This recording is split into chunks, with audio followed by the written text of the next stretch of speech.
অতীতকালের এক ব্যক্তি সফর বের হওয়ার পরে তিনি একটি রাস্তা দিয়ে যাচ্ছিলেন। রাস্তার পাশে একটা পুরাতন কবর, অনেক প্রাচীন পুরাতন একটি কবরের পাশ দিয়ে তিনি যাচ্ছিলেন।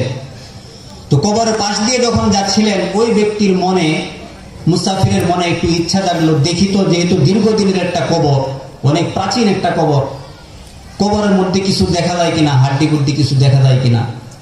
তো ওই ব্যক্তি দেখলো কবরের মধ্যে ছোট্ট একটি ফুটা, 1 বিঘত বাই 1 বিঘত এতটুকু একটা গর্ত দেখা যায়।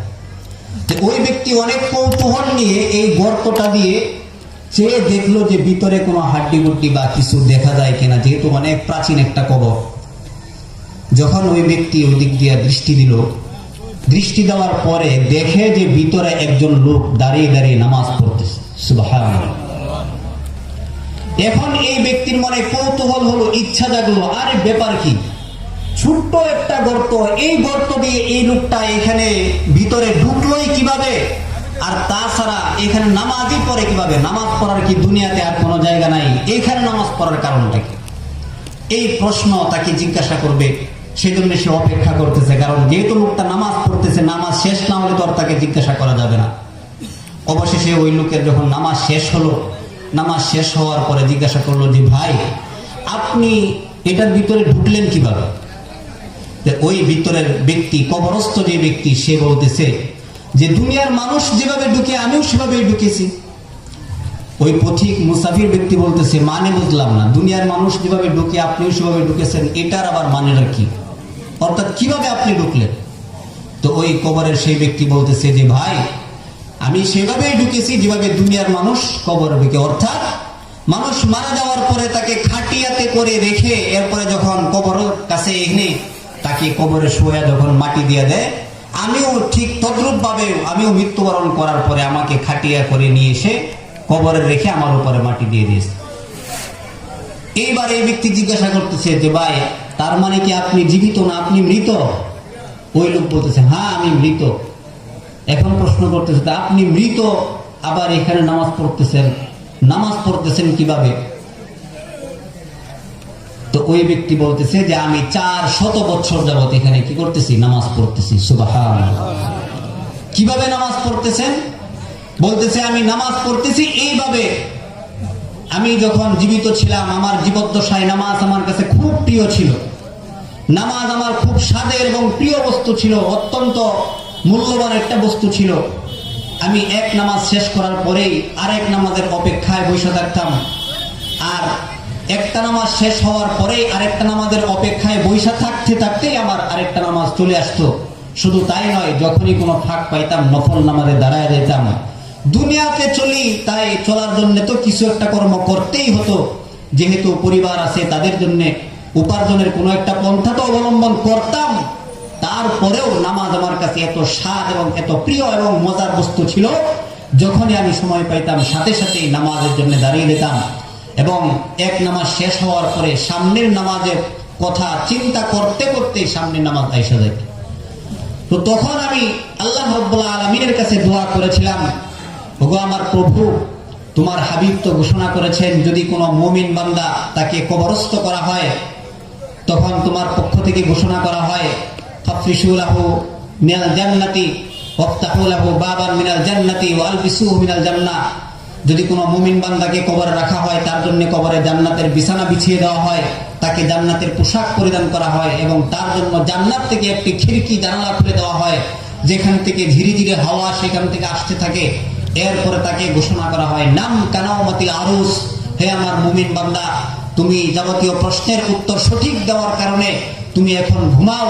যেভাবে নবদুলহা এবং দুলহার নবদম্পতি তারা যখন বাসর ঘরে বাসর রাতে তাদের ঘরে প্রবেশ করে, তাদের স্বাদ এবং আরাম মজা উপভোগ করার পরে তারা যেরকম ভাবে নিশ্চিন্তে ঘুম দেয়, তাদেরকে আর কেউ ডিস্টার্ব করে না, কেউ তাদের ঘুম থেকে জাগায় না, ঠিক তদ্রূপ ভাবে তুমিও তো তোমার মুমিন বান্দাকে এই কথাই বলবে নাম কানাওমাতিল আরুস, ঘুমাও একবারে কিয়ামত পর্যন্ত নবদম্পতি নবদুলহা এবং দুলহানের মতো ঘুমাইতে থাকো।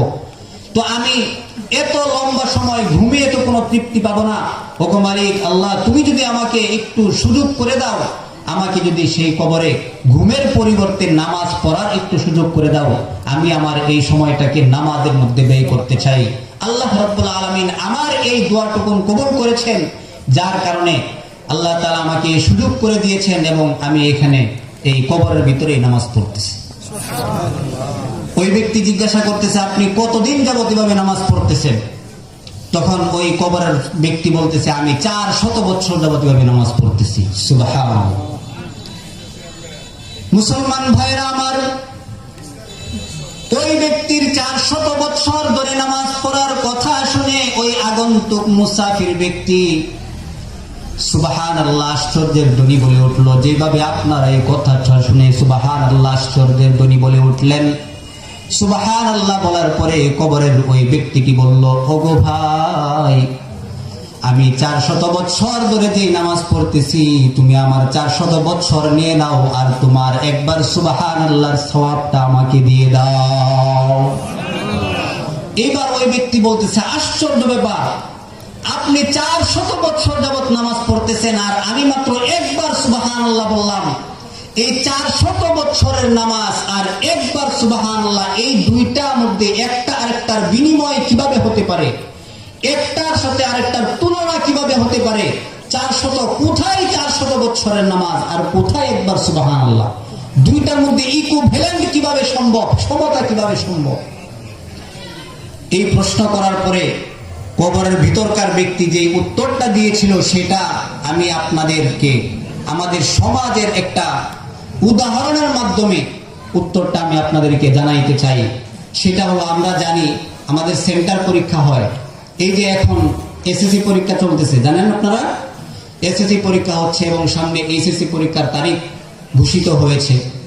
তো আমাদের সেন্টার যে পরীক্ষাগুলো হয়, আপনারা বলেন, এই সেন্টার পরীক্ষার হলে কোন পরীক্ষার্থী ঢোকার পরে ওইখানে বৈশা যে লেখাগুলা লেখে, প্রতিটা পৃষ্ঠা লেখার বিনিময়ে তাকে নম্বর দেওয়া হয় না? প্রত্যেকটা পৃষ্ঠা লেখার সাথে সাথে তাকে নম্বর দেওয়া হয় এবং প্রতিটা পৃষ্ঠায় তার নাম্বার কাউন্ট করা হয়, গণনা করা হয়। শুধু তাই নয়, এখন তো পৃষ্ঠা লেখার কোনো দরকার নাই। এখন তো সিস্টেম বের হয়েছে, এক্সিকিউটিভ সিস্টেম। শুধু দাগ দিলেই হয়, লেখালেখির কোনো প্রয়োজন নাই।